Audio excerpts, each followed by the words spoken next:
गणपति बाप्पा मोरिया। आज आम बना गणेशंकर अति फेवरेट मोदक। से मुझे गोटे गिना बेसन नहीं से गोटे गिना घी दे ताको भलसे भाजी नहीं। बेसन को आम लो फ्लेम रे भलसे भाजी नेबा। जेतेबेले बेसनटा टिके ब्राउन ही आसीबो से गोटे गिना क्षीर आ गोटे गिना चीनी पकई भलसे घांटी नेबा। आउ टिके फ्लेवर आसीबा लगी से इलायची पाउडर भी पकेबा।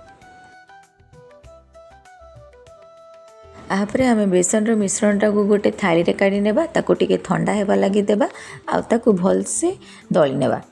आपर गोटे पैन रे ड्राई फ्रूट्स को रोस्ट करि नेबा आ नड़िया कोर सहित टिके गुड़ दे भलसे भाजी नेबा।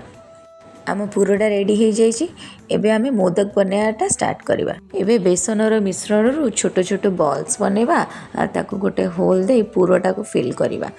पूराटा दे सारला परे ताको कोनिकल शेप देबा। जेमती मु वीडियो रे देखाउछि सेमती करिवे। आपण माने चाहिले मोदक बनेबा पई मोदक रो मोल्ड मिलुछि सेटा भी यूज करि परिवे। बट मु एठी स्पून सहाय्य रे मोदक ऊपर छोट छोट गार करि नै छी।